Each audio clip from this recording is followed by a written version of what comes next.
Alors bonsoir à toutes et à tous, je suis ravi de vous retrouver pour une 297e rencontre Vlil. Et ce soir, on a la chance de recevoir Adeline Fleury pour son roman Le ciel en sa fureur aux éditions de l'Observatoire. C'est la première fois qu'on vous reçoit, Adeline, et on en est bien ravi parce que ce roman, il a déjà conquis beaucoup de lecteurs et je suis ravi de vous recevoir, entre guillemets, si tardivement par rapport à la sortie pour que le livre puisse continuer à exister parce qu'il le mérite fortement.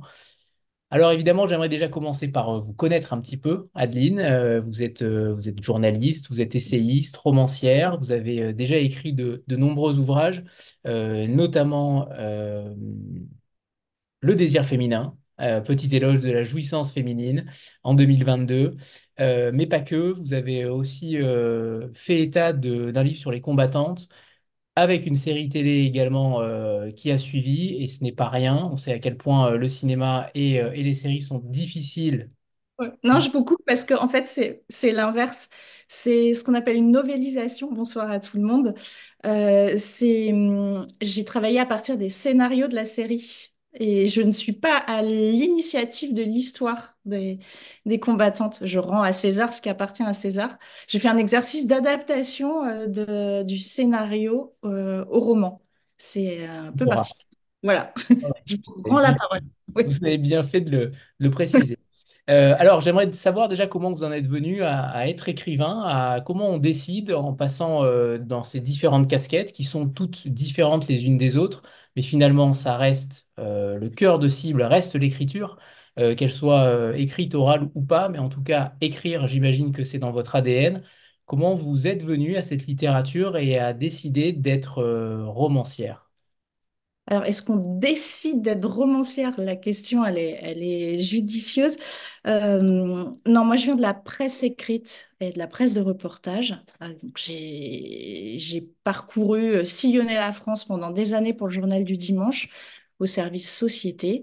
J'ai couvert des faits divers, j'ai couvert la ruralité, j'ai couvert les émeutes en banlieue, vraiment un panel de reportages divers et variés. Et j'avais toujours une... Donc j'écrivais des textes journalistiques, des reportages, et j'avais toujours une petite frustration liée au format journalistique qui impose un cadre, un nombre de signes, un nombre de lignes, et aussi une certaine objectivité, normalement. Et j'avais des petits carnets de reportages que j'appelais des reportages off, mes carnets de off, où ça me donnait certaines personnes rencontrées sur le terrain ou des situations, des scènes, me donnaient des idées pour soit des bribes de nouvelles ou de romans, et j'avais gardé ça et mis de côté. J'avais absolument pas le temps à l'époque d'aller plus loin dans cette écriture plus romanesque. Et puis, je me suis fait rattraper par un prolongement de mon métier de journaliste. Une éditrice m'avait appelé, mais ça remonte au début des années 2010, pour me demander d'écrire des livres pour les autres. J'ai prêté ma plume et je le fais encore à des personnalités, à des anonymes, à des gens qui ont été dans l'actualité, un petit peu, souvent plutôt des thématiques de société. Et cette écriture-là, au long, m'a plu.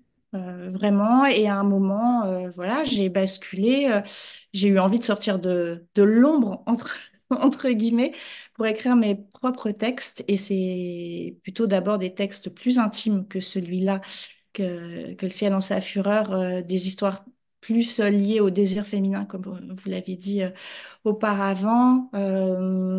L'écriture à la première personne d'abord, qui m'a beaucoup aidée à lâcher les chevaux, à me laisser aller, à me livrer. Et puis, de livre en livre, j'ai eu envie d'aller de plus en plus vers le romanesque pur, de m'éloigner de la réalité, bien qu'il y ait du réalisme dans ce texte quand même. Et j'arrive à dire simplement au bout de c'est 10 ans sans compter les combattantes, mon quatrième ou cinquième roman, et c'est seulement maintenant que j'arrive à dire je suis romancière. Voilà. Je disais, j'étais autrice et écrivain, j'arrivais, écrivaine, à le dire un petit peu, mais romancière, pas encore. Je trouve que j'étais pas légitime parce que j'avais pas écrit parce que un texte où l'imaginaire vous emporte, où je crée de toutes pièces des personnages et voilà. Et maintenant, depuis peu, j'arrive à l'affirmer. Donc, je n'ai pas décidé d'être romancière ou écrivain. Eh ben, l'écriture est dans ma vie depuis 20 ans et elle a pris plusieurs formes, protéiformes, et aujourd'hui, c'est sous la forme de roman qu'elle s'épanouit. Est-ce que j'ai répondu à vos questions? Très bien, mais ça veut donc dire que vous mettez le roman au-delà de toute Oui, question intellectuelle. je le crois. Enfin, Euh, déjà, en tant que lectrice aussi, je dévore énormément de romans, alors qu'avant, je lisais essentiellement des essais. C'est marrant, hein, le basculement, ça va avec mon changement d'écriture aussi. Et le roman, la fiction, la force de la fiction dans mes textes à moi, c'est une liberté assez incroyable. Euh, voilà, j'ai découvert ce que j'aime bien. J'anime des ateliers d'écriture. J'aime bien qualifier de souffle romanesque et de souffle narratif et se laisser complètement embarquer par une histoire, tout en essayant, en toile de fond, de faire passer des messages sociétaux quand même.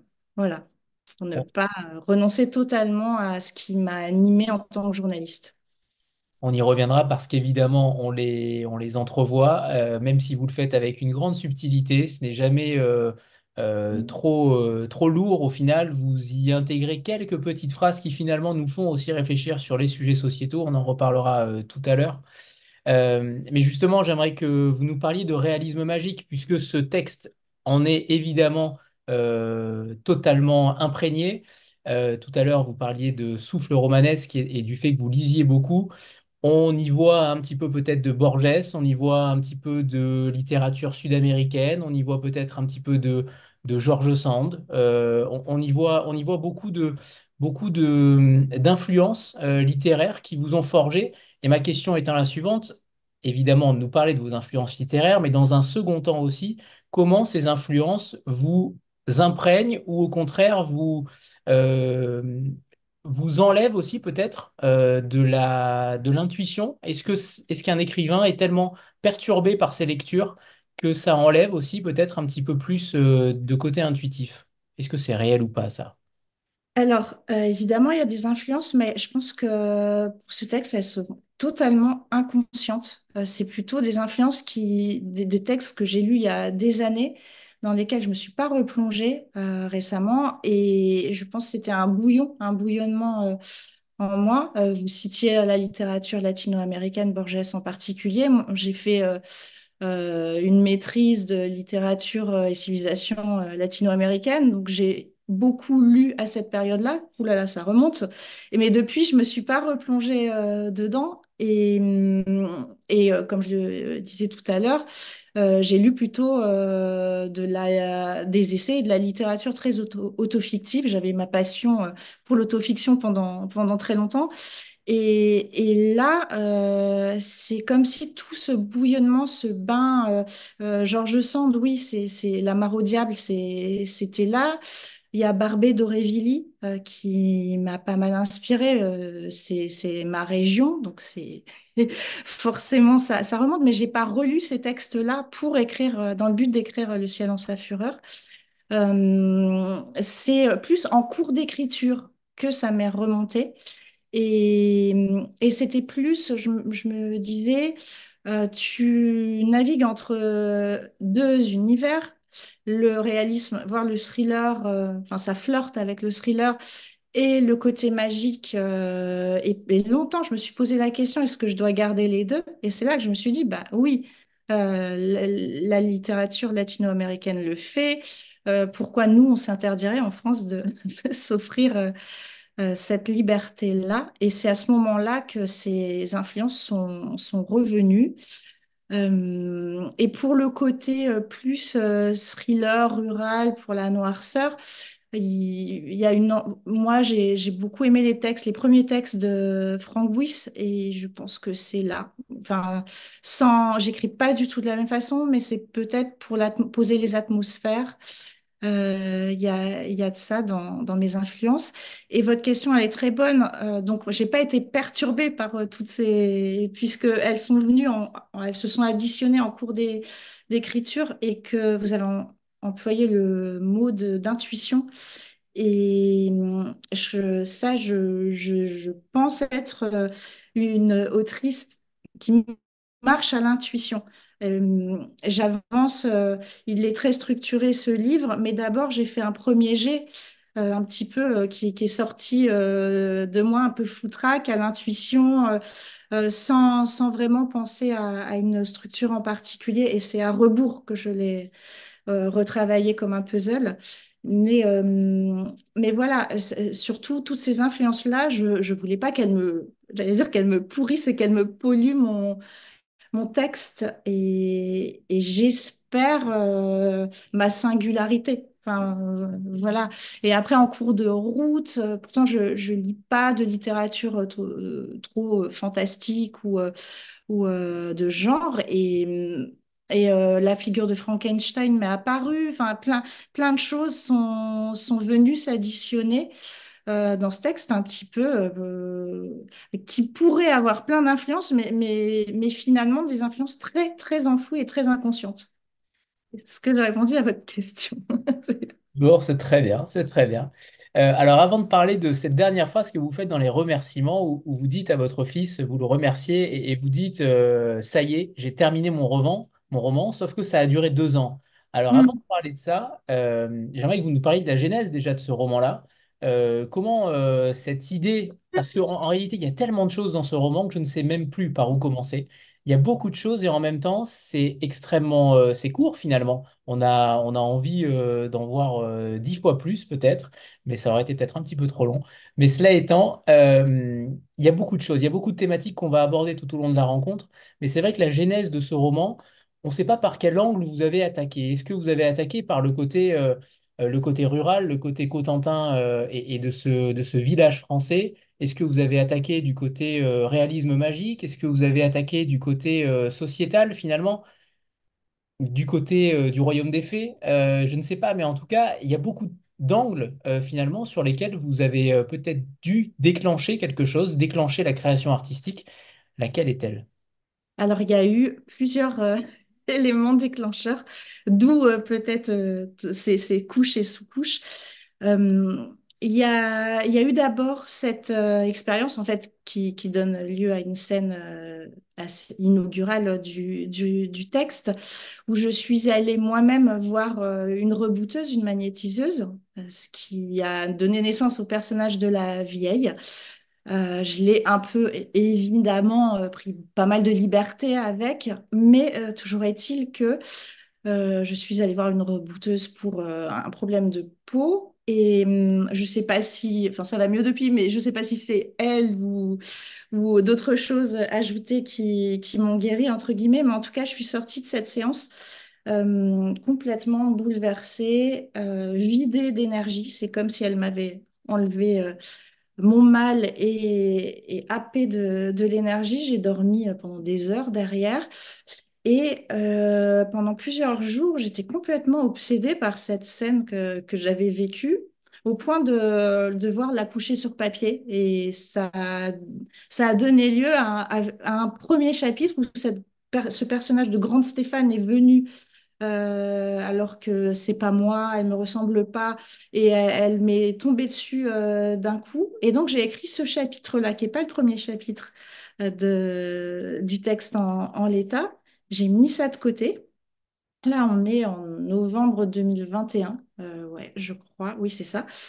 Et quelques semaines après, il y a ces histoires d'animaux mutilés, de chevaux mutilés ce fait divers qui a touché un peu partout en France, en Bretagne, à l'Est, dans le nord de la France, ces cadavres de chevaux retrouvés mystérieusement. Et ça m'a renvoyé à mon enfance, où déjà, pas très loin de chez moi, à 20 km, on avait retrouvé 2 chevaux mutilés, et puis plus loin, cadavre de vache, un pied sectionné.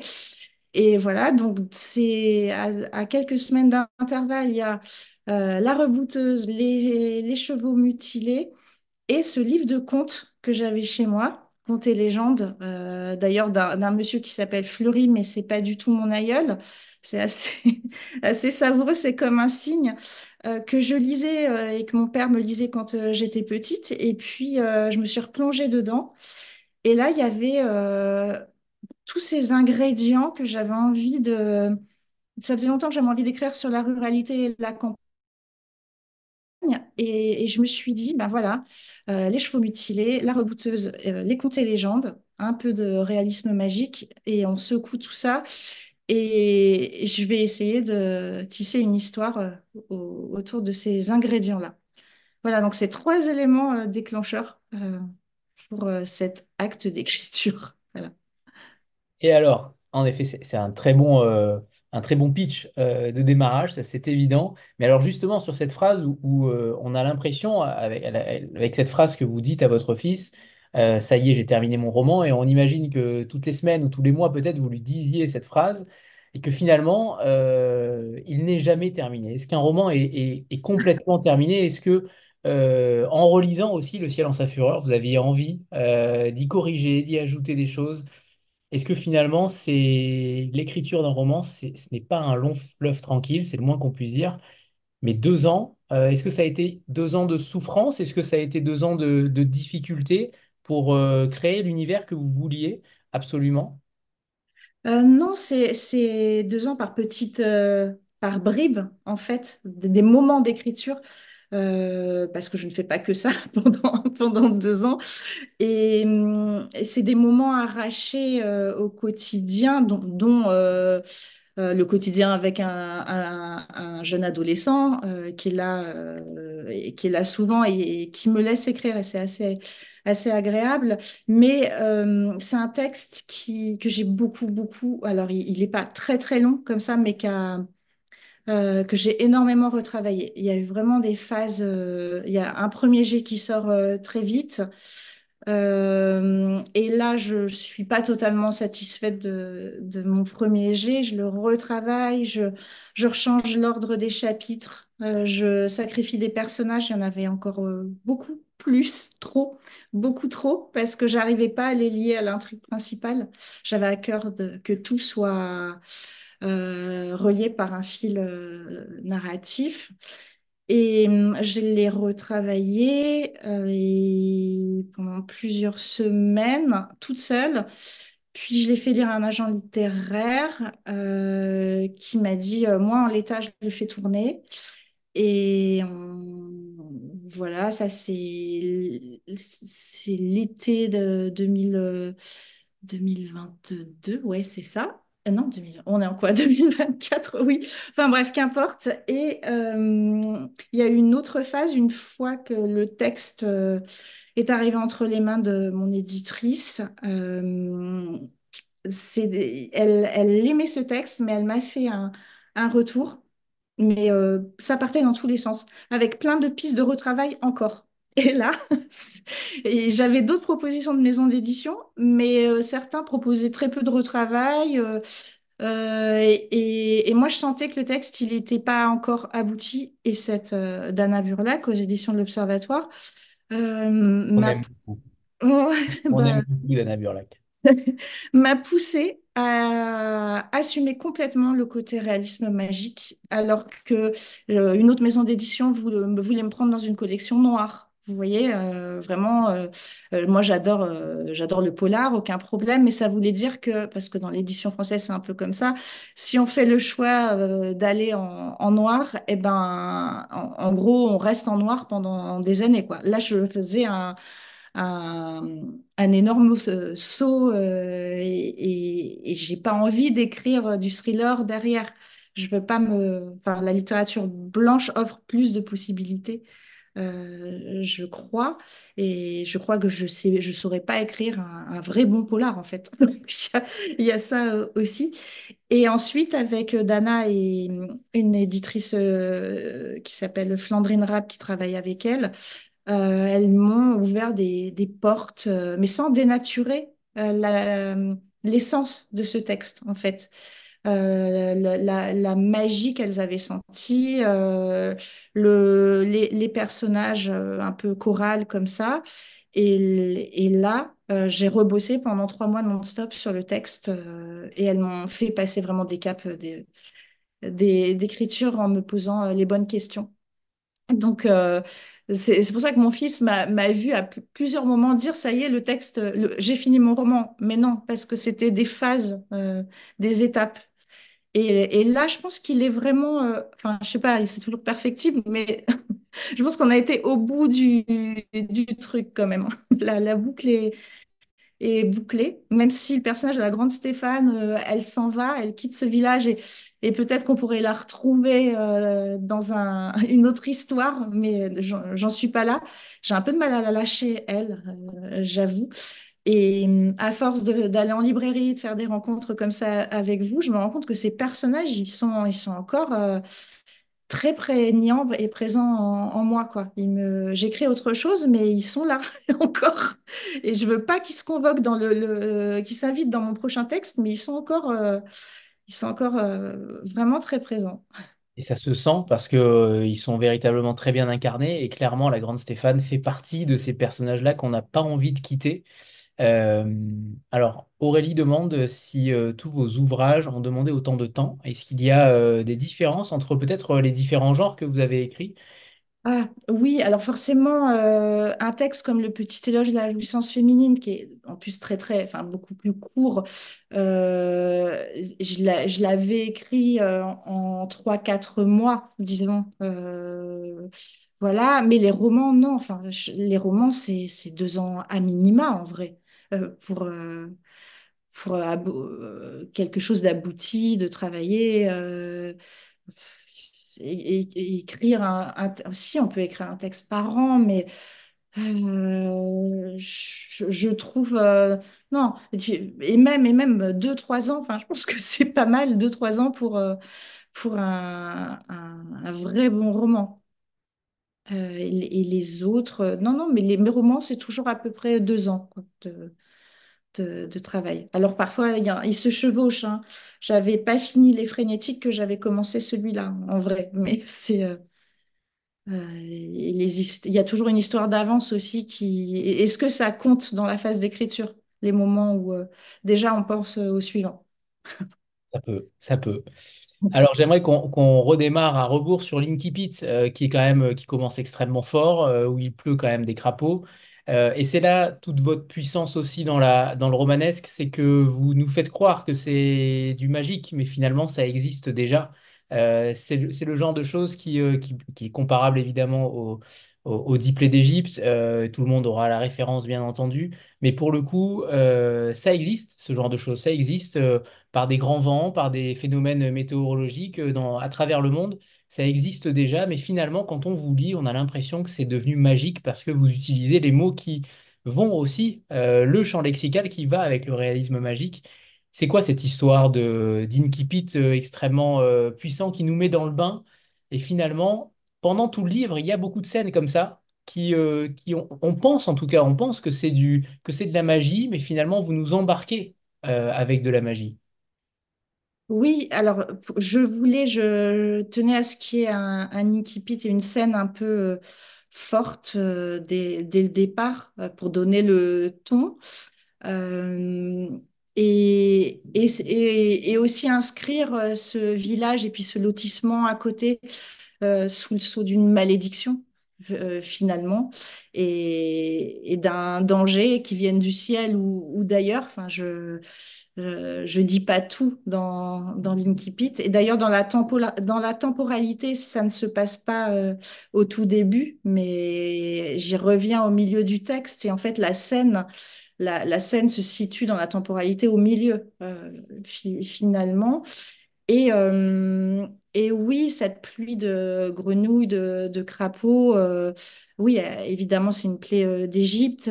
Il y a ça aussi dans la littérature japonaise, à Haruki Murakami notamment. Et moi, enfin, les personnages, j'essaye de l'expliquer aussi par un phénomène météorologique, hein. Ils sont happés finalement, ça existe. Et ça existe, il y a des pluies de sauterelles, voilà. Mais je voulais aussi une menace qui vient de la nature et pas que des hommes qui finalement sont quand même violents dans, dans mon texte. Mais la nature, elle se rebelle, elle se manifeste. Ouais, c'est sur les deux tableaux, la magie et quelque chose un petit peu de pré-apocalyptique ou post-apocalyptique. C'est pas une dystopie non plus, mais je floute aussi un peu les contours. Bon, il y a des petits détails comme à un moment, il y a un Walkman, tout ça, on voit bien à peu près quand on est, mais j'ai pas eu envie de marquer trop la temporalité pour que ce texte puisse avoir une lecture aussi contemporaine et ça pourrait très bien se passer dans 10 ans aussi. Et on achète en francs, par contre. Oui. Donc oui, c'est vrai que la temporalité, vous distillez, c'était aussi une de mes questions sur cette temporalité qui est floue, mais en même temps, on voit qu'on est quand même dans les années 80, 90 maximum peut-être, voire moins, je sais pas d'ailleurs, mais voilà, on est à peu près, en tout cas pour le Walkman, clairement, je pense qu'on est dans les années 80 potentiellement, et évidemment, on est en dessous des années 2000 puisque la monnaie, en tout cas, et le franc, donc pour le coup, vous distillez quand même une temporalité. Mais en laissant une liberté aussi au lecteur de l'imaginer quand il veut. Enfin, c'était l'idée. Mais oui, de par mon âge, tout ça, on peut, on peut voir le tournant fin des années 80, début des années 90, clairement. Et ça a aussi des conséquences. Je pense notamment à ce passage où vous dites que l'écologie est un mot tabou, est un gros mot pour les agriculteurs, les paysans. Et ça a changé. Donc clairement, alors ça a changé, oui et non peut-être, sur certaines pratiques, Là, notamment. on l'a vu quand même pendant les mobilisations d'agriculteurs. Ça ne se marie pas très bien, en fait, les considérations écologiques, écologistes d'un côté, la productivité de l'autre. Hein, tout ça, c'est pas en osmose, disons. Et ça l'était pas. Enfin, disons, l'écologie à la fin des années 80-90, c'était vraiment un gros mot. On n'en parlait pas. Et encore moins dans ces territoires-là. Là, Et là, ce on, n'est qu'une insulte. on aime la nature. Les agriculteurs aiment la nature, aiment les animaux, les respectent. Et même si moi, je m'autorise des mutilations dans ce texte, mais c'est plus une trame narrative que quelque chose. Voilà. Bien sûr. Jennifer, c'est à toi. Bonsoir. Bon, j'ai lu votre texte il y a un petit moment. J'ai été vraiment charmée. Enfin, j'ai trouvé qu'effectivement, il était magique, c'est le mot, hein. Il a une ambiance vraiment extraordinaire qui prend aux tripes, en fait, dès le départ. En plus, moi, je trouve alors, je vais rajouter, je trouve qu'il y a même un petit peu de gothique, en fait, et même vraiment de la poésie, en fait, carrément. J'ai trouvé des passages extrêmement poétiques mais poétiques dans la noirceur, donc ce que j'aime particulièrement. Et là, vraiment, c'est ce qui m'a touché en premier lieu. Après, j'ai aimé les thèmes, l'histoire qui s'ajoutait et qui était un peu la cerise sur le gâteau. Donc, j'ai trouvé que vraiment, il était extrêmement réussi, abouti. Et franchement, je vous félicite hein, parce que c'est une des plus jolies lectures que j'ai fait ces derniers temps, sans aucun doute. Merci Et, beaucoup. et alors, il y a un truc que j'ai vraiment beaucoup aimé aussi, c'est vos descriptions. Mm. Oui, vos descriptions étaient vraiment extraordinaires parce que, bon, déjà, je me répète, elles sont extrêmement poétiques, mais en plus, elles ont quelque chose de très sensoriel aussi, en fait. Et donc, j'avais envie de vous demander, ben, comment vous faites pour décrire, en fait, voilà, les paysages, mais pour les décrire avec les tripes, en fait. Voilà, c'est ça. Ah, vous employez deux termes qui me plaisent beaucoup, c'est sensoriel et trip. Donc, c'est un petit peu comme ça que je conçois l'écriture. Je pense que ça vient de deux choses. De mon côté reporter, j'avais pas de caméra, moi, je n'avais que ma plume et mes mots. Et j'aimais bien que mes reportages soient sensoriels, qu'on on sente où on est, qu'on entende, qu'on goûte, qu'on soit pénétré par les éléments. Et dans ce texte, enfin, cette Normandie-là s'y prête particulièrement. Et j'ai vraiment travaillé ouais, sur les odeurs, sur les textures, sur le côté, bah, la vase, les embruns, la boue, parfois la puanteur, les choses un peu âcres, très, très puissantes. Et j'ai travaillé ça comme j'ai travaillé dans ouais, mes textes précédents sur le corps. En fait, la nature, pour moi, je la décris comme je décrivais le corps féminin dans mes textes plus érotiques même. J'ai écrit des textes érotiques et je pense que c'est une écriture. Je suis passée de la sensualité à la sensorialité quelque part. Et j'ai vraiment à cœur que le lecteur ressente ce que mes personnages ressentent et ce qui les traverse. Et puis ça éclaire la psychologie des personnages aussi, ce rapport aux éléments, à la nature. Et oui, plus que des descriptions très visuelles que visuelles, je pense que je convoque plusieurs sens pour les travailler. Et j'ai vraiment fait attention à ça, à prendre mon temps de poser chaque mot dans ces passages un peu plus descriptifs. J'ai pas essayé de faire du descriptif juste esthétique, mais vraiment qu'on soit dans le ressenti et un peu en Et part. d'ailleurs, il y a des éléments qui sont vraiment presque personnifiés. La lune, à la fin de l'Incipit, là, quand elle est décrite, on dirait un personnage à part entière. Elle a une présence incroyable, en fait. Ça ajoute énormément à l'ambiance, tout ça, hein. C'est vraiment, vraiment réussi.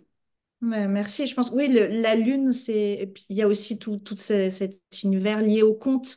Donc, dans les contes, les éléments sont des personnages. Et je pense que naturellement, j'ai glissé vers ça aussi dans mon écriture. Alors, vous me donnez le relais parfaitement, puisque j'aimerais parler de ce territoire dont vous êtes issu, justement, et je vous cite, cette terre normande est parcourue d'ondes étranges, d'énergies contradictoires qui secouent les habitants et fragilisent les nouveaux arrivants. La menace vient du ciel ou bien d'ailleurs. Elle caractérise parfaitement aussi ce qu'est un village, une terre, un territoire véritablement ancré aussi dans sa singularité. C'est une terre qu'on pourrait peut-être pas forcément comment dire, décrire comme des territoires plus durs, comme peut-être la Corse, comme le Pays Basque. Et finalement, la terre normande, elle a aussi ses particularités et ce lien si difficile peut-être avec l'extranéité avec l'étranger qui arrive. Et j'aimerais qu'on parle également de cette bibliographie, puisqu'il y a une bibliographie dans un roman, et ça c'est rare, et on sent votre côté évidemment journaliste, vous n'avez pas pu vous empêcher d'une bibliographie. Et il y a deux ouvrages, donc, vous avez parlé tout à l'heure de Jean Fleury pour la littérature orale de la Basse-Normandie, et Amélie Bosquet, La Normandie romanesque et merveilleuse, tradition, légende et superstition populaire de cette province, 1845 et 1883. C'est quand même fascinant aussi de pouvoir reprendre ces contes et légendes et d'en réussir à intégrer d'une manière extrêmement fine dans un roman. Comment vous avez travaillé la matière? Comment vous avez travaillé cette matière-là et notamment sur l'extranéité de la terre normande? Cotentin, pour être précis. Alors, plusieurs choses concernant les contes et légendes. Je voulais pas, enfin, j'ai essayé de m'efforcer, je me suis efforcée à ne pas les plaquer comme ça, et me contenter de les reprendre et de les balancer. Ils viennent éclairer à chaque fois, enfin, je crois, des moments clés de la narration du roman. C'est parfois en lisant tel ou tel conte ou légende que ça m'a inspiré des scènes. Et parfois, c'est à rebours. J'étais avec mes scènes à moi et je compulsais les deux ouvrages. D'ailleurs, ils ont beaucoup de points communs. Ce sont les mêmes légendes hein, qui sont compilées et écrites différemment parce que ça vient de l'oralité beaucoup. Beaucoup. Et je me suis vraiment amusée à faire un va-et-vient entre mon univers à moi, cette matière-là, absolument. Enfin, ces contes, ils sont à la fois romanesques, cruels, super noirs, en même temps très poétiques. Voilà, c'est cette poésie-là qui me plaisait. Et ils sont en accord parfait avec ce territoire-là, cette terre que je connais bien, qui est entre c'est une ruralité qui est aussi tournée vers la mer. C'est un lieu assez enfermé, mais en même temps, il y a une porte de sortie qui est la mer. Et c'est une ruralité qui est à cheval entre des agriculteurs et puis aussi des pêcheurs. Les agriculteurs de la mer. Il y a tout ça. Et les contes et légendes aussi, il y a tout ça. Il y a des personnages, enfin, il y a des choses qui se passent sur la grève, sur les falaises, dans les dunes, dans ces contes et légendes. Il y a l'histoire des hommes moutons, des hommes qui se transforment en moutons, qui errent sur les falaises de La Hague.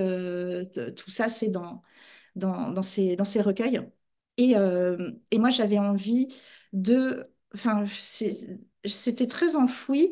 Moi, je suis pas une fille de paysan, j'ai pas grandi dans une ferme, tout ça, mais la plupart de mes copines et amies, quand j'étais petite, étaient en effet, vivaient dans des fermes. Et moi, je passais mes mercredis après-midi et mes week-ends dans les bottes de foin. C'était très, très joyeux. Et en même temps, bah, je voyais que entre les murs, il se passait des choses parfois dures et que c'était un quotidien vraiment rude, pas facile, et des gens très taiseux, en fait, très secrets. La parole, c'était difficile de la faire sortir. Et ça, je pense pas que ce soit propre à cette région en particulier. Je pense qu'il y a d'autres territoires comme ça et avec quand même une difficulté à s'ouvrir. Mais une fois qu'on les connaît, ils sont très chaleureux, jovial, etc. Mais en plus, moi, enfin, j'ai plusieurs cultures. Ma mère est marocaine et j'ai été élevée dans quelque chose à côté de très méditerranéen. Et ces gens que je qualifie de taiseux, c'était difficile de les percer au départ. Et en même temps, c'est follement romanesque, hein. Les gens taiseux, les secrets, on peut imaginer plein de choses derrière les murs. Voilà, j'ai des souvenirs de fenêtres qui se fermaient, les portes n'étaient pas forcément ouvertes comme ça. C'est un peu foutraque là ma réponse, mais si je passais Non, des... ça résume bien la région, j'ai l'impression. Je n'y suis jamais allé, mais j'ai l'impression en tout cas que tel que vous la décrivez dans le roman, c'est en effet quelque chose de très frappant en tout cas, sur ce côté extranéité. J'aimerais que vous nous lisiez un premier extrait, Adeline, pour donner le ton à ceux qui ne l'ont pas encore lu. Alors, Euh, j'avais isolé un passage concernant la vieille, la rebouteuse, dans le début, avec une description de ce qu'elle est. Alors, je rebois un petit peu d'eau. Merci hein, de m'avoir conseillé de prendre un verre d'eau au début, parce que... La vieille qui n'est pas vieille en réalité, hein, mais Mm. c'est parce qu'elle a épousé le vieux, Eh juste ben oui. vieux vétérinaire, parce qu'il a 20 ans de plus qu'elle. Et donc, à 27 ans, elle était vieille, déjà. Euh, alors, la rebouteuse claudique jusqu'à elle. Elle a cette démarche de boiteuse depuis toujours, une jambe plus courte que l'autre, un léger handicap qu'elle n'a jamais daigné corriger par le port d'une talonnette et qu'elle compense par un déhanchement exagéré, accompagné d'une mimique nerveuse au niveau de la joue droite. Elle serre la main de la grande Stéphane, grommelle qu'elle s'installe sur la table d'opération. Stéphane s'allonge sur le brancard d'ambulancier un peu bancal. La vieille la recouvre d'une serviette éponge imprégnée de l'odeur du chien. Julia l'avait prévenue que l'hygiène laissait à désirer, mais elle était loin d'imaginer que ce soit aussi crasseux. La vieille la fixe sans lui poser aucune question sur les raisons de sa venue. Elle a un regard réconfortant, d'une bonté et d'une sagesse que Stéphane n'avait jamais rencontrées auparavant. La vieille porte le monde dans les yeux, les catastrophes, les grandes découvertes, les guerres, les passions dévorantes, la succession des saisons, les migrations des oiseaux, l'éclosion des fleurs, la crue des rivières, les tempêtes et les grandes marées d'équinoxe. Cette femme-là n'est pas simplement humaine. Elle est animale, végétale, minérale. Elle est la vie. Stéphane est prête à s'en remettre entièrement aux mains de la vieille, malgré l'odeur, malgré la saleté. Voilà, j'aimais bien ce petit extrait qui décrit ce personnage et qui pose aussi, parce que je pense avoir un petit propos légèrement féministe dans mes textes, pas forcément militant et pas dans celui-là, mais je glisse des petits messages. Enfin, j'aime bien écrire ce que je qualifie alors, de féminité puissante, en fait. Et je trouve que cette femme-là, voilà, elle porte le monde, elle est sachante, elle est puissante, elle est complexe. Et j'avais envie de concentrer ça dans un petit passage. Et cette féminité puissante, elle est aussi dans La Grande Stéphane, dans Julia. Enfin, elle est répartie un peu dans mes personnages féminins. Ça se ressent, Adeline, soyez-en certaine. Je sais Bon, pas. on va prendre une petite photo de groupe, comme on en a l'habitude. Voilà, si vous avez le livre, c'est le moment de le mettre en avant. Magnifique. Eh oui, Pauline, il est flou le tien. Ça y est, c'est bon. Merci. Alors justement, cette rebooteuse, ce côté magnétique, on sait que beaucoup y croient, en tout cas à chaque fois quand on va dans certaines régions, beaucoup y croient. Mais finalement, qu'est-ce qu'il en est concrètement dans le cœur des hommes, dans le cœur des femmes? Est-ce qu'on y croit est-ce qu'on y croit par, comment dire, par identité, par acceptation de l'autre, par appartenance à une communauté, ou est-ce qu'on y croit profondément? Est-ce que vous avez un début de réponse par rapport à ça? Non, mais je pense qu'on y croit individuellement, profondément. En plus, c'est pas c'est des gens, il n'y a pas une commune, enfin, une communauté. On dit pas qui est le magnétiseur, en fait, qui est la rebouteuse. C'est un peu caché. On trouve pas j'allais dire dans les pages jaunes, dans l'annuaire à l'ancienne. Voilà, c'est pas quelque chose qui se trouve facilement. C'est dans l'oralité, le bouche à oreille. On se passe le message, bah, va voir. Moi, je connais une amie d'amis qui a été voir le guérisseur, la magnétiseuse, le rebouteux. Plusieurs façons de les appeler. Et moi, là où j'ai grandi, la première fois que j'en ai vu un, c'était quelqu'un qui venait soigner les chevaux, en fait, les chevaux de course et les remettre d'aplomb. Et là, j'ai vu faire et j'y ai cru profondément. Pourtant, à l'époque, j'étais assez cartésienne et très terre à terre. Et ça marche sur les animaux. Donc, je pense que sur nous, alors il peut y avoir aussi il y a un peu une mode hein, aussi en ce moment. Il peut y avoir des charlatans, hein, ça peut exister, mais dans ces territoires-là, c'est vraiment un don qu'elle travaille en plus.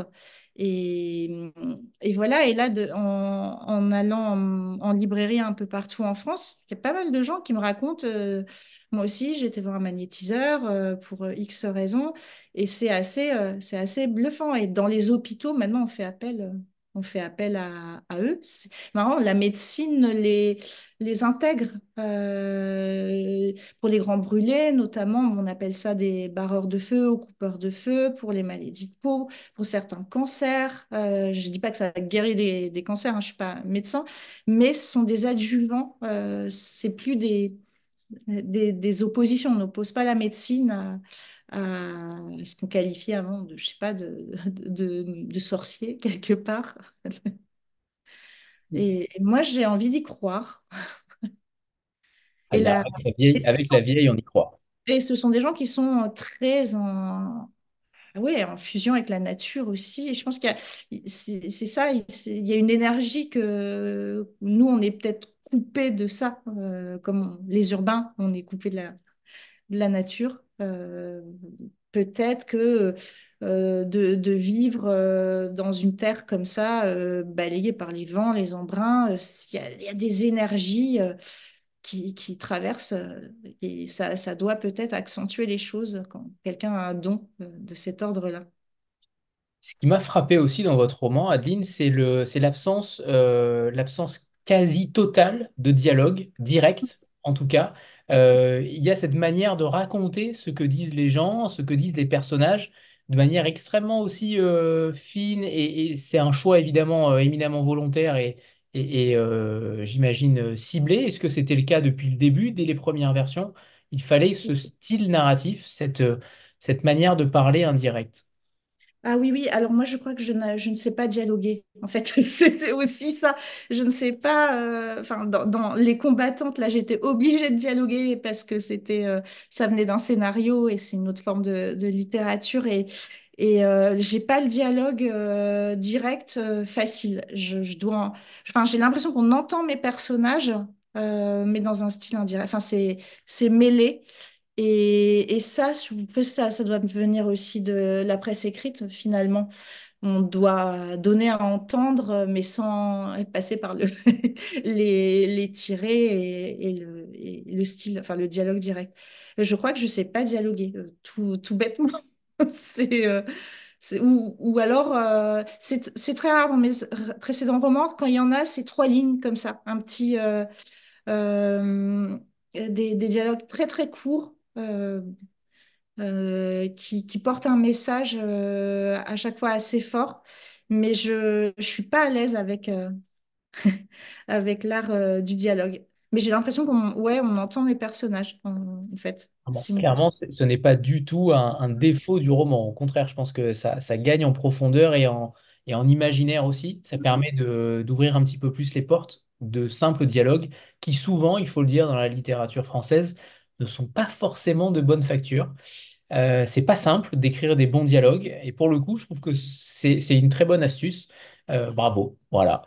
Euh, J'aimerais qu'on parle de ces deux femmes dont on a encore finalement peu parlé, la grande Stéphane et Julia, cette maréchale ferrante d'un côté, cette vétérinaire de l'autre, avec le choix d'offrir deux personnages féminins au lecteur, mais qui ont des métiers d'hommes, en tout cas dans les années 80, puisqu'aujourd'hui, les vétérinaires sont quand même beaucoup plébiscités par les femmes, mais à l'époque, en effet, c'était clairement le cas.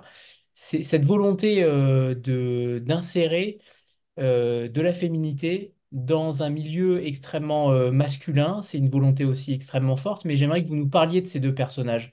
Qu'est-ce qu'elle vous inspire, de laquelle vous vous sentez finalement le plus proche, la plus proche?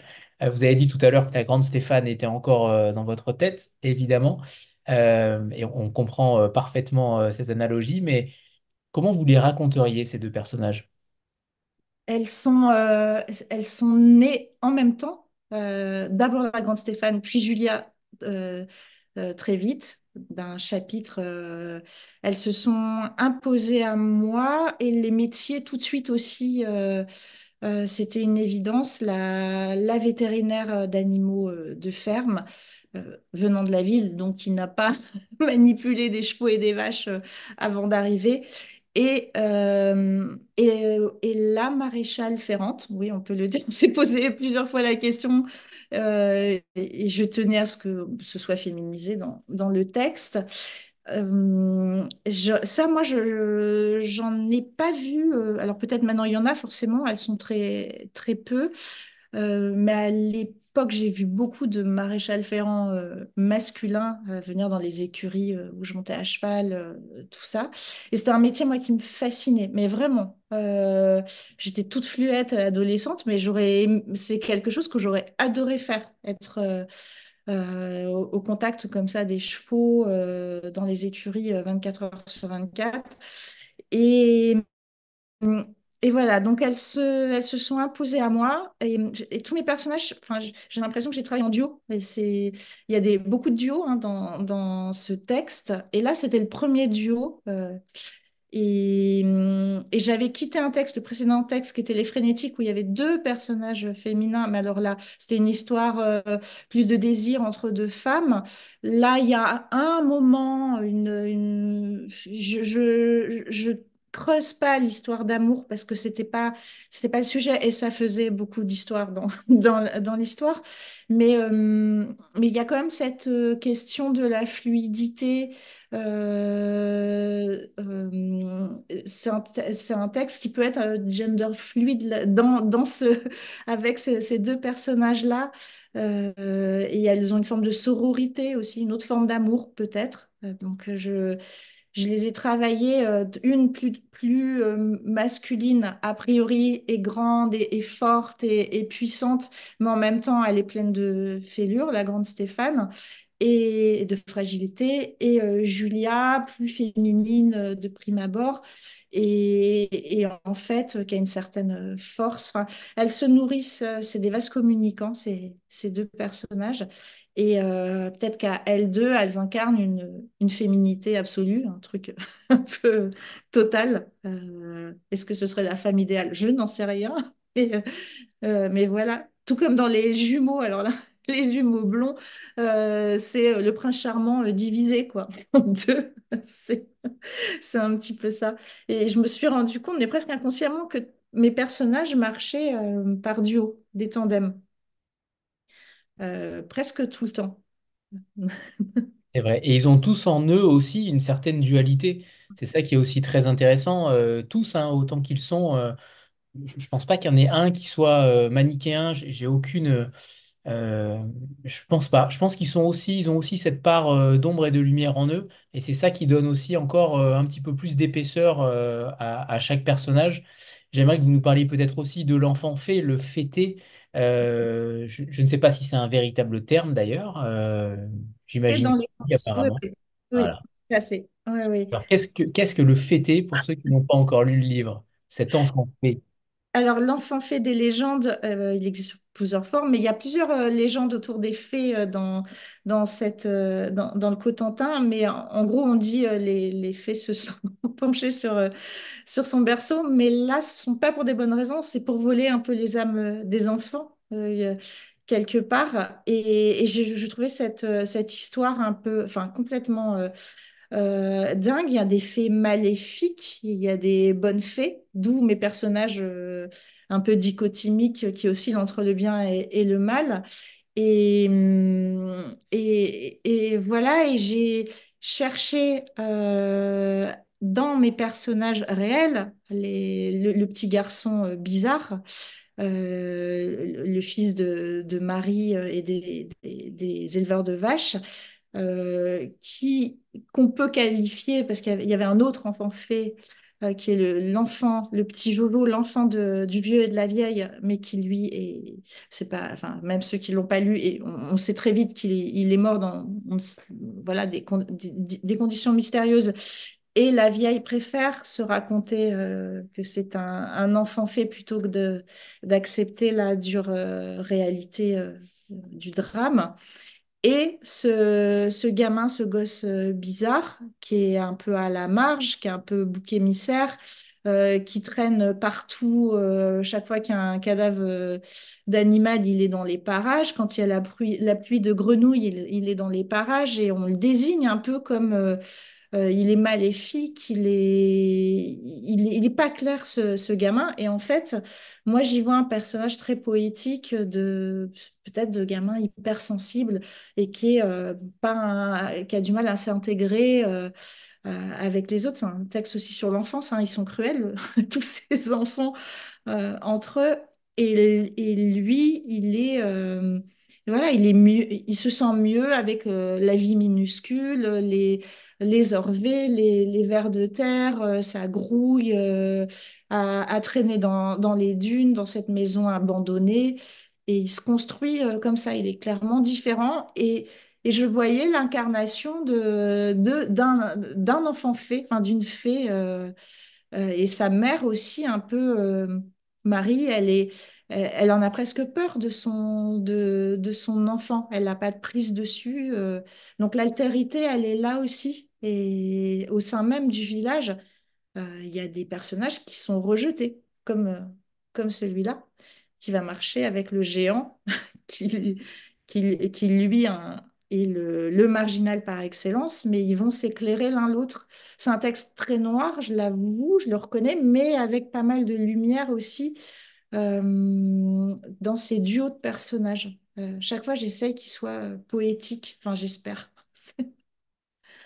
Et alors, cette histoire de ce géant, j'ai cru comprendre que c'était euh, issu d'un conte sur le Varou. Est-ce bien ça, justement? Alors, ce Varou, cette espèce de loup-garou, de ce que j'ai cru comprendre dans ce que j'ai lu auparavant, euh, finalement, vous l'avez totalement transformé. Oui. Bah oui, oui. Enfin, c'est le personnage qui incarne, c'est la bête assoiffée de vengeance, tout ça. Et je l'ai. C'était justement pour ne pas tomber dans le trop vampirisant, dans le côté peut-être un petit peu trop classique du loup-garou. C'est une forme de loup-garou, clairement. Mais ouais, non, je l'ai complètement transformé. Et puis, c'est un personnage, ce géant, on ne sait pas trop qui il est au fur et à mesure du texte. Puis, il se révèle et il prend beaucoup plus de place à la fin. Évidemment, il porte une grande violence. Évidemment, c'est un enfant qui a été, bon, qui a été maltraité. Beaucoup de gens ont lu le texte.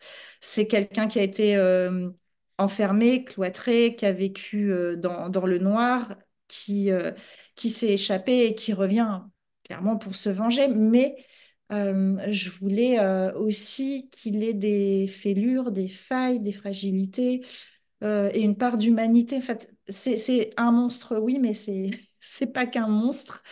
On parlait de Frankenstein, mais c'est ça aussi. C'est pas, c'est une créature. Et avec au contact de ce gamin blond étrange, il va dévoiler un peu plus d'humanité, de sensibilité. Et c'est au fur et à mesure du retravail du texte que je les ai pensés en duo, comme Lenny de John Steinbeck Des souris et des hommes et Georges. Lenny, bah, lui, il aime caresser ce qui est doux, la fourrure des souris, le pelage des souris et des chiots, et ensuite caresser les cheveux d'une femme, et finalement il tue, mais par maladresse, c'est comme un enfant qui sait pas faire, et ce personnage-là, il me fait penser à... Ouais, clairement, c'est un texte que j'ai lu il y a des années, et je me suis dit, mais oui, c'est une sorte de Lenny, on va pas le condamner entièrement. Et, et ce géant, ouais, je l'ai travaillé avec sa part de ses zones d'ombre et sa zone de lumière aussi, à chaque fois. Ombre et lumière, violence et sensibilité. Je pense qu'on a tous ça en nous. Mais bon, de là à passer à l'acte, voilà. Mais Pas ce euh, soir, Adeline, pas ce ouais, soir. là, ce soir, je Non. préfère mettre ça dans un livre. Ça dépend. Aurélie, c'est à toi. C'est la première fois que je prends la parole, je ne savais pas activer le son. C'est bon, ça y est. Bonsoir à tous. Et j'ai lu le livre avant la rencontre pour une fois. Et du coup, moi, il y a un personnage qui m'a beaucoup interpellée, c'est la fillette du pavillon numéro 13. Parce que je suis moi-même euh, une fillette des pavillons qui se sont... Donc, du coup, et je me dis, mais c'est qui cette tyran? Et tout à l'heure, Anthony a parlé de la lumière, de tous les personnages. Et en fait, j'ai beau chercher, j'ai pas vu la lumière chez ces enfants. Ouais, j'avoue, ils sont cruels et elle en particulier, hein, c'est la chef du clan. Elle est quand même cruelle et sadique. Mais si, c'est quand même ces petits moments avec l'enfant fée où il y a un peu de tendresse. Bon, je vous l'avoue, elle est pas, elle est pas elle est pas ultra lumineuse, mais au départ, les personnages du lotissement, ils étaient ils n'existent pas finalement, c'est juste ceux du lotissement. Et je les fais exister par le biais des enfants et cette gamine-là, un peu, un peu difficile. Et en même temps, c'est un ressort narratif important. Je trouve cette petite, c'est une clé dans l'histoire qui la relie à ce petit garçon. Et aussi, elle relie ceux du lotissement à l'histoire du village. Enfin, tout ça a été dans mon jeu de tissage. Elle m'était bien utile, en fait. Et en même temps, j'ai pas mal traîné des- dans le lotissement en question et on avait des jeux assez sadiques en fait. Et puis là, bon, c'est les petites filles qui ont pris le pouvoir. Et là d'ailleurs, celle qui prend la suite, elle passe le témoin à la boulotte, qui était quand même l'objet de sarcasme et de sadisme de la part des autres. Et à la fin, c'est elle d'ailleurs, c'est elle qui ouvre la fin du livre. Bon, il y a un arc-en-ciel quand même, il y a de la lumière. Juste si je puis me permettre, il y a plein d'enfants bien dans les lotissements. Mais oui, oui, c'était pas du tout une. En tout cas, on va savoir à présent la liste de vos délits, Adeline. J'espère qu'il y a prescription. J'espère. Mm. Non, mais j'aimerais qu'on parle vraiment de ces habitants du lotissement parce qu'ils m'ont fait penser à finalement beaucoup de personnes autour de moi et autour de, j'imagine, de beaucoup d'autres, de ces personnes, de ces ombres qui finalement s'habillent, vivent pareil, conduisent de la même façon, errent comme des ombres dans la société. Est-ce que c'est une métaphore aussi de ce que certains êtres humains, et peut-être beaucoup à mon sens, sont devenus sans identité, sans personnalité? Est-ce que c'est quelque chose que vous vouliez mettre en avant aussi? On parlait tout à l'heure de côté sociétal, journalistique. Est-ce que c'est une métaphore finalement de notre société? Alors, sans vouloir dénigrer cette France un peu périurbaine entre deux, là, pour le coup, j'ai beaucoup circulé en reportage, surtout dans les années 2000, alors plutôt, et ça me sautait à la gueule, ces lotissements qui se ressemblent finalement, qu'on soit en Normandie, en Seine-et-Marne ou dans le sud, c'est les mêmes avec la même sociologie. Enfin, je pense pas avoir une plume méprisante hein, par rapport à ça, mais ouais, cette existence un petit peu. Un peu cette France dortoir qui peut être aussi dans la France des cités avec d'autres problématiques, évidemment. Mais oui, cette France un peu dortoir, un petit peu le même pavillon, la même voiture. Je force le trait avec le même samedi soir conjugal. Enfin, je vais un peu loin avec ça. En même temps, je leur donne pas de nom, c'est volontaire, c'est une entité sociologique qui est pas loin, qui est là, qui touche ces ruraux et ils ne se mêlent pas, ils ne se mélangent pas. Ils ne vont pas au village, ils ne vont pas au village, ils prennent la voiture pour aller travailler à la sous-préfecture. Voilà, oui, c'est pas une métaphore. Enfin, je pense que c'est quelque chose, pour le coup, c'est la partie réaliste du roman. Mais encore une fois, sans vouloir stigmatiser une population, je pense qu'avoir une plume un peu caméra, un petit peu, euh, ouais, comme un reportage Projet. finalement. Ouais. Voilà, comme Une sorte c'est. de Truman Show. Et J'y ai vu Truman Show, oui, moi. oui, oui, c'est ça. Une caméra qui s'immisce dans ces murs-là, que ce soit ceux du lotissement ou les murs de la maison où vit la grande Stéphane. Cette maison est un personnage à part entière, puisqu'elle a enfoui un secret. Et la grande Stéphane, elle ne veut pas, enfin, elle va finir par partir, mais elle est complètement obsédée par cette maison Là, il y a comme une magie, enfin, il y a la magie qui opère et en même temps les murs qui racontent une histoire. Et oui, et les lieux ont une importance. Ce sont vraiment des personnages à part entière dans ce texte. Tout à l'heure, vous parliez de féminité et de féminisme potentiel. Vous écrivez aussi dans le roman que les femmes souffrent en silence. Et j'imagine que c'est aussi symptomatique de ces contrées en vase clos, ces contrées en Euh, vase clos finalement. Comment? ben, enfin, là, les femmes la prennent plus la parole, Mais mais voilà, justement, ma question étant, est-ce pour réveiller ce silence que Julia et la grande Stéphane existent? Mais complètement, puisque elles viennent d'ailleurs et quoique elles ont fui la ville violente quelque part et elles n'arrivaient pas à prendre la parole non plus là-bas. Et elles pensaient se reconstruire dans ce territoire-là. Mais oui, c'est des femmes qui souffrent en silence, mais qui ne sont pas victimes. Enfin, j'ai l'impression que les personnages féminins de ce roman sont pas victimes. Et même, enfin, il y a, un personnage secondaire enfin, qui est juste cité, la violence, elle est dans les deux sens. Il y en a une, elle prend une pelle et elle balance un coup de pelle à son mari. Moi,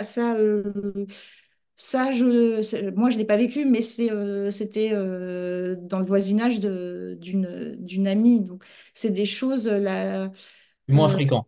oui, moins fréquentes que, les violences conjugales dans l'autre sens. Non, mais c'est des femmes aussi taiseuses qui sont dans l'ombre. D'ailleurs, Marie, l'éleveuse de vaches, enfin, la femme de l'éleveur, on le voit pas, hein, son mari dans le texte, mais elle est dans cette cuisine. Elle, c'est les tâches administratives de la ferme et on a l'impression que son horizon est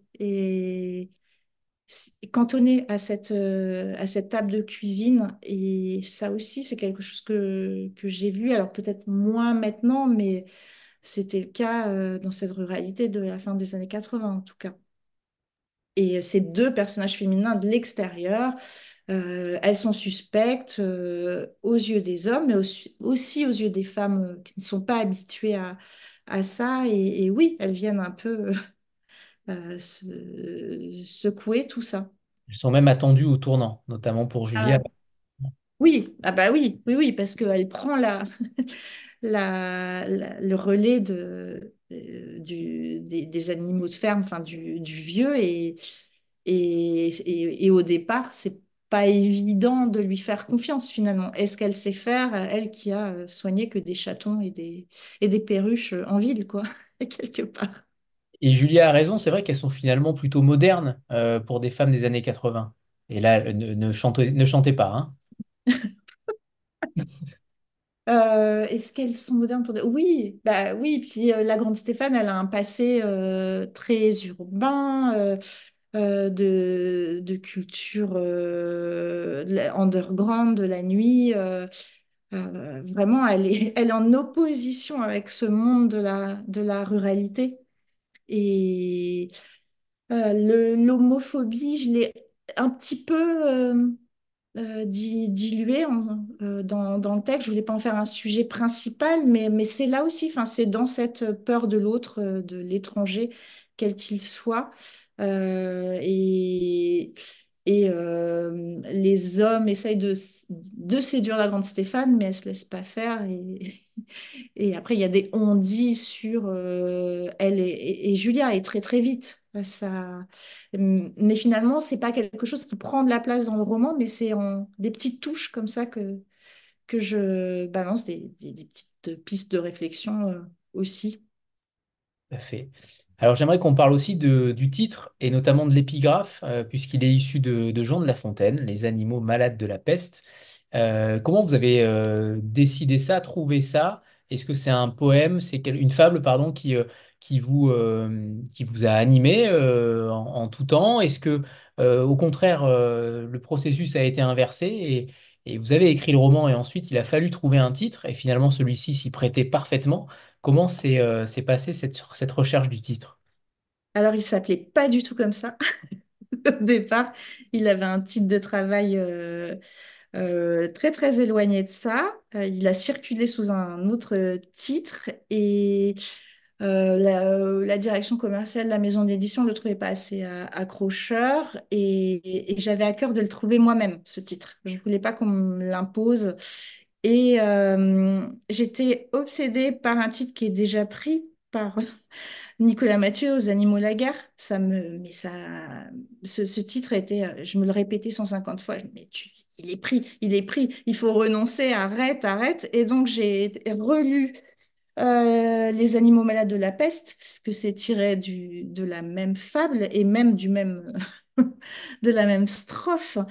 Et là, je reprends et je vois ce mal qui répand la terreur, mal que le ciel en sa fureur inventa pour punir les crimes de la terre. Et là, c'est mais une évidence. J'ai tout un dimanche soir, j'y ai réfléchi. Lundi matin, j'ai attendu mais genre 7h59 pour appeler mon éditrice et dire je crois que j'ai trouvé un titre, le ciel en sa fureur, c'est tout ce qui, ça concentre tout ce que je veux dire. Et le soir, c'était validé et on n'a pas eu d'autres propositions, contre-propositions. Et, et voilà l'histoire Alors, de ce... et concernant la couverture qui me sied à ravir, je trouve que c'est la plus belle couverture qui puisse mettre, qu'on pouvait mettre derrière moi. Je pense que voilà, elle est parfaite. Finalement, quelle est l'histoire de cette couverture? Est-ce qu'il y a une histoire particulière derrière? Parce qu'elle est quand même fabuleuse. En tout cas, elle se prête parfaitement au titre. Bah alors c'est pareil, un mal pour un bien, on me fait plusieurs propositions et on flash toutes, C'est parce que je Henri dis Prest, le photographe. ouais, mais d'abord, il y a eu une autre histoire sur une autre photo. On flash toutes sur une autre photo. Je dis toutes parce qu'il n'y a que des femmes, hein. Pardon. Et, euh, et c'était une photo un peu à la Franck Bouis, née d'aucune femme, un peu quand même impactante. Et on n'obtient pas les droits. La photographe qui est polonaise nous cède pas les droits. Et là, je fais le deuil de cette photo. C'est pas évident parce que c'était monté. Enfin, ça y est, je voyais le livre avec une photo très impactante. Et 48 heures après, mes éditrices m'envoient une série de photos de ce photographe portugais. D'ailleurs, sur les réseaux, c'est Henri Film et c'est vraiment, allez voir, c'est un puits de... Enfin, c'est que des potentielles couvertures de livres. C'est assez fou, avec des atmosphères comme ça étranges. Et il y en avait trois et je vois celle-là au milieu et je dis, on arrête tout. J'adore, j'adore, j'adore. Est-ce que vous l'avez contacté? Et là, ça se fait très vite et 48 heures après, on a les droits et voilà. Et c'est assez... c'est vrai qu'il y a tout, en fait. Cette maison abandonnée, elle est détruite maintenant, celle de mon enfance, mais c'est exactement ça. La jeune femme qui, apparemment, j'ai percé, c'est la compagne du photographe. C'est un peu Julia, la mer derrière, la carcasse de bagnole, les dunes, les chardons, avec ces petites chardons en fleurs jaunes, ça j'aime bien, ça, petite touche de lumière quand même. Et ce ciel, quoi, qui est le ciel que je vois depuis la terrasse de chez mes parents, quoi. C'est assez incroyable. Et pour la petite histoire, il est revenu 2 ans après sur le même lieu, il fait ça. Et en fait, c'est devenu vraiment il n'y a que des vieilles bagnoles. La maison, on la voit même plus, tellement qu'il y a de carcasses c'est une casse de voiture. Elle est pas mal aussi, celle 2 ans après, pour une autre atmosphère de. Pour un prochain roman, Oui. pour l'univers automobile. Voilà. Sans transition, puisque le ciel en sa fureur, c'est très beau, mais j'aimerais aborder aussi un thème plus délicat, c'est le suicide. Vous parlez du suicide, je vous cite, seulement ici, personne n'accepte l'idée du suicide. Le suicide est l'arme des faibles, pense-t-on dans les chaumières. On préfère encore croire aux fantômes et aux faits maléfiques pour expliquer certaines morts brutales plutôt qu'au désespoir des vivants. Les histoires de fées, ça permet d'enrober de merveilleux les vérités que l'on ne veut pas affronter. Il est magnifique ce passage aussi, et j'imagine extrêmement vrai aussi. C'est quelque chose auquel on ne pense pas. On ne pense pas forcément à ça quand on est dans ces contrées-là, finalement. C'est quelque chose de tabou peut-être aussi. Et finalement, ce côté enrobant des contes et légendes, ça permet finalement de mettre un voile devant notre réalité. C'est aussi la métaphore propice à n'importe quelle société, à n'importe quel être humain, peut-être. Mais je trouve que ce passage était important d'être lu et cité. Oui, oui, en plus, il décrit une réalité. Il y a quelques années, j'avais enquêté sur le suicide des paysans. Alors, pas dans pas chez moi, j'avais été dans le sud-ouest couvrir un fait divers, en fait, un paysan qui s'était pendu parce que il avait utilisé des pesticides, en fait, et tout le monde lui était tombé dessus. Il était harcelé par des voisins, par des écolos, par même des hommes politiques. Ça avait pris des proportions assez énormes. J'avais été choquée par cette histoire et j'avais eu du mal à enquêter, à ouvrir les portes se claquaient. C'était très tendu. On avait couvert les obsèques du paysan avec le photographe. On s'était fait foutre dehors. Enfin, c'était vraiment une réalité très, voilà, on tait, on veut pas que ça se sache et en même temps, je crois que les chiffres là, du suicide des paysans ça explose. Il y a de plus en plus de psy aussi là-bas et heureusement qu'ils peuvent consulter. Ça n'existait pas ça quand dans les années 80 par exemple et là tout récemment, mais le livre était déjà écrit. Euh, Mes parents ont récupéré la chienne d'un agriculteur qui s'est pendu il y a l'année dernière et retrouvé comme ça tout seul, criblé de dettes. Donc c'est des choses qui arrivent. Et oui, le recours au conte et à la féerie permettait de parler de ça, mais de manière un peu moins dramatique et on s'accroche on aime bien se raconter. Enfin, la fiction nous sauve de la réalité, en fait, parce que c'est un livre aussi sur la fiction et surtout sur le pouvoir des histoires.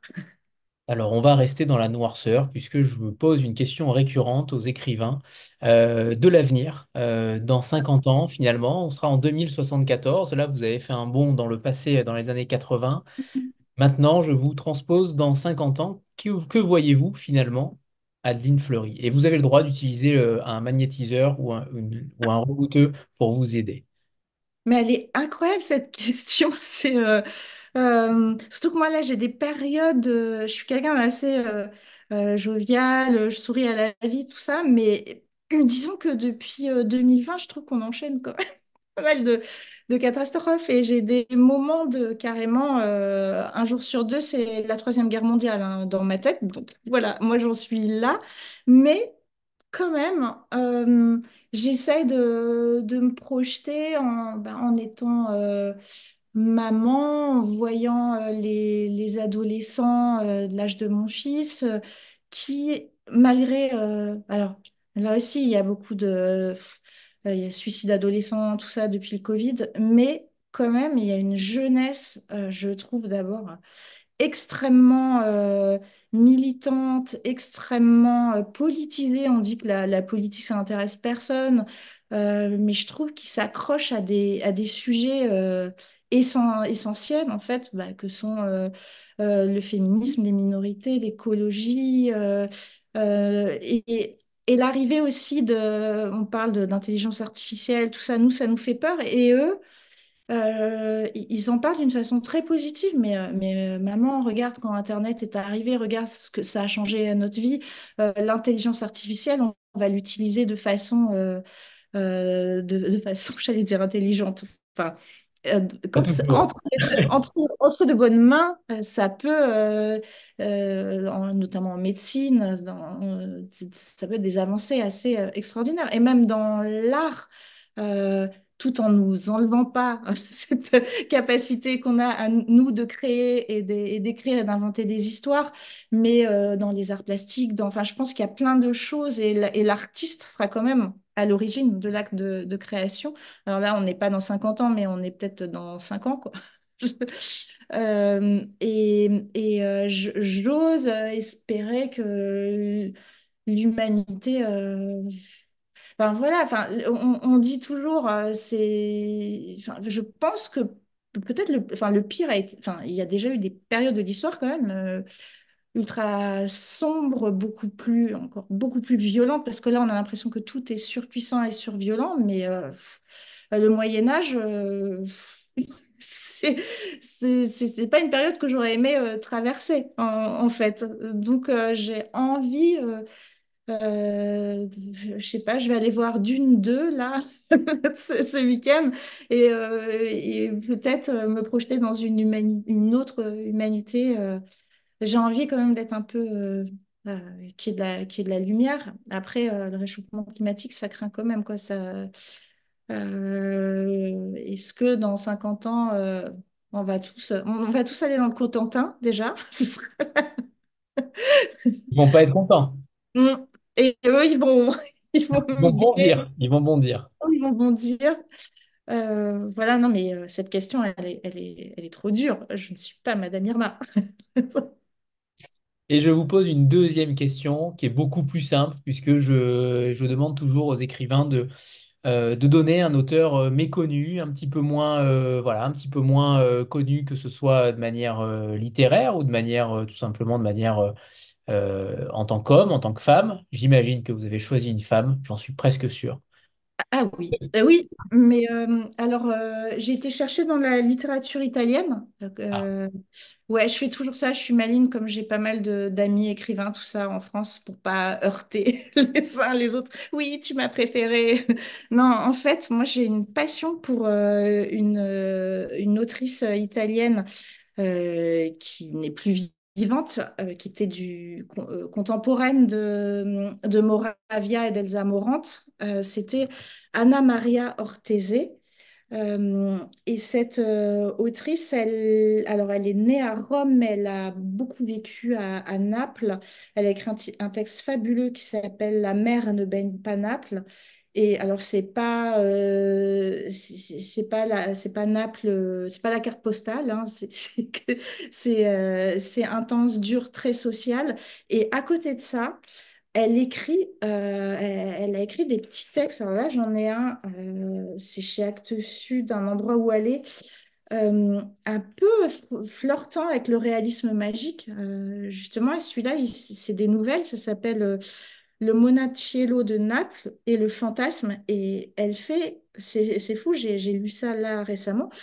Elle fait pas exactement ce que je fais dans Le ciel dans sa fureur, mais elle revisite un conte populaire qui est le Petit Moine de Naples et qui fait penser au gobelin qu'il y a dans Le ciel en sa fureur. Le Petit Moine de Naples, c'est un personnage qui vit dans des armoires comme ça, caché dans les maisons bourgeoises, un peu maléfique, et en même temps on est très attaché au Petit Moine. Et Anna Maria Ortese, elle a une écriture très très poétique aussi. Et dans d'autres textes, ça peut être très social, c'est marrant, c'est vraiment les deux visages. Enfin, c'est ce que j'aime en littérature en ce moment. J'ai envie de lire ça et que ça. Voilà. très bien, c'est un très bon choix parce qu'en effet, on n'entend pas tant parler que ça. Non, non, et bah voilà, elle est décédée en 98, elle est née en 1914. Et elle a eu une belle carrière en Italie. Elle est traduite en France depuis, c'était Actes Sud, depuis la fin des années 90. Et moi, c'est un éditeur qui s'occupait du domaine italien de Gallimard, notamment qui a apporté Elena Ferrante en France, qui m'avait conseillé. Oui, on parle tout le temps de Moravia, de Morante, mais Ortese, c'est la meilleure. Et de Goliarda Sapienza, que j'aime beaucoup. Et voilà, il est beaucoup moins connu. Donc, je vous la conseille vivement. Et alors, Sandra, vous demandez votre lecture actuelle, une lecture tape de chevet. Est-ce que vous pouvez nous en dire davantage? J'imagine que c'est toujours du roman. Vous avez passé Alors, à gauche des essais, on est d'accord, hein? oui, non, non, mais ça, les essais, je vais y revenir. Je lis à peu près 3 livres en même temps. On est raccord, on est raccord, Adeline. Oui, mais alors là, j'ai commencé parce que je vais débattre avec lui au Salon Livre Paris et avec Cécile Coulon. Jérémy de Cotigny, c'est cette nouvelle collection Corps Céleste chez Fleuve. Ça s'appelle Les Mains Vaines. J'ai commencé ce matin. Il y a une histoire de guérisseur et de magnétiseur, comme dans le livre de Cécile Coulon aussi. Donc, ils nous ont mis tous les trois. Et j'essaie de terminer une somme d'Édouard Jousselin qui s'appelle la géométrie des possibles chez Rivage, qui est, waouh, là aussi, une espèce de roman-monde choral, plusieurs temporalités. Il est très jeune et super doué. J'avais adoré son roman précédent, Les Cormorans. Et la troisième lecture, c'est, oui, je relis, mais ça parce que vous avez des petits indices, hein, j'écris sur Naples. Je relis Malaparte, la peau, la pelle. C'est pas très gai, mais voilà, ça c'est plus pour le travail. Et je vois que Agnès est là et tu es ma prochaine lecture. Corps de ferme. Et ben voilà, en effet, il y a des Voilà. liens. Oui, Clairement, il y a aussi. des liens. Merci beaucoup. Ben oui. J'adore. Mais Euh, c'est la faute d'Edouard parce que c'est trop... il est long.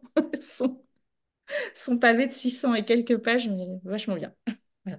c'est vrai. Eh bien, si on terminait cette rencontre par un deuxième extrait que vous nous Ah, avez préparé, Adeline. alors, on va aller avec la grande Stéphane. Vous avez compris, hein, je crois que c'est mon personnage préféré. J'ai compris. Et Euh, je pense, le personnage, j'imagine que vous avez beaucoup tourné en librairie. Je pense que c'est le personnage le plus plébiscité aussi. oui, oui, je crois. Ouais, ouais, ça revient. L'enfant fée, elle. Oui, oui, quand même. Espèce d'unanimité pour la grande Stéphane. Alors, c'est la scène où elle se baigne dans l'eau glacée. Je suis nageuse, moi aussi, mais je me baigne plus dans l'eau glacée comme la grande Stéphane. Aujourd'hui, les pêcheurs ne sont pas là. Pourtant, l'eau est poissonneuse. La grande Stéphane frôle la police des maquereaux. Elle les sent sous son ventre ou glisser entre ses cuisses, comme s'il jouait avec elle. Les maquereaux l'ont acceptée parmi eux. Ils ne la jugent pas plus que les pluviers qui sifflent sur la grève.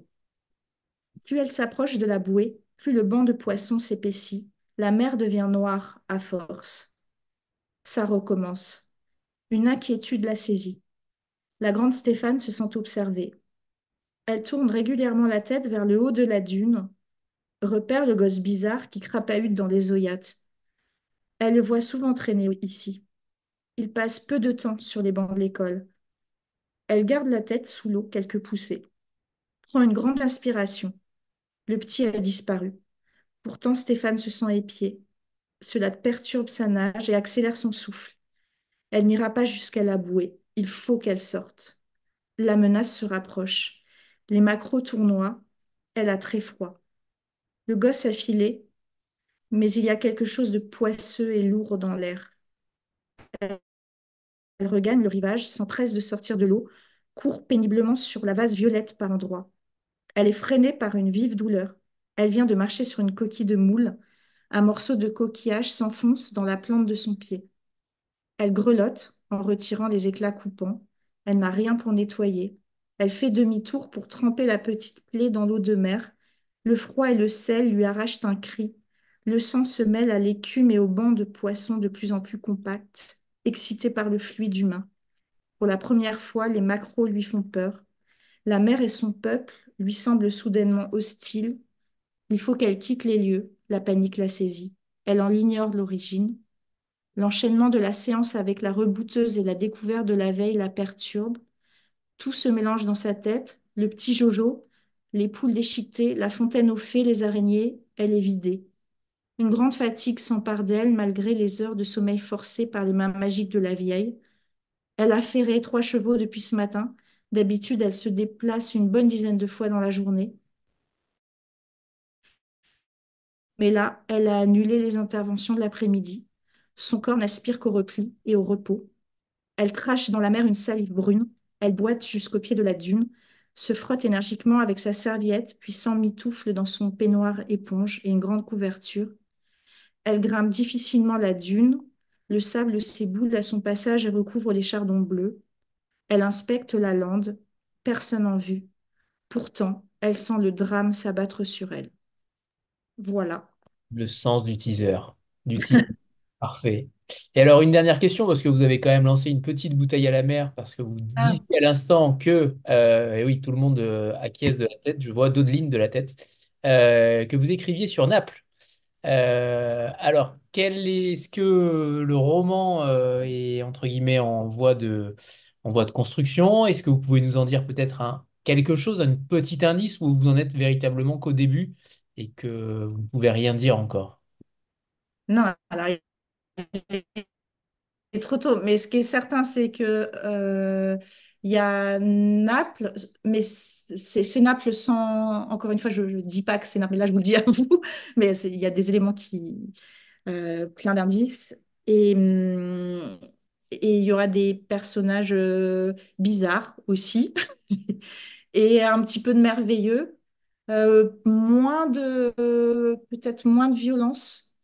Mais je vais essayer de encore travailler sur l'étrange, la bizarrerie, beaucoup de personnages. Et c'est une ville que j'aime beaucoup et qui est follement romanesque. Mais je veux pas écrire sur la mafia, je veux pas écrire, je vais pas faire l'amie prodigieuse.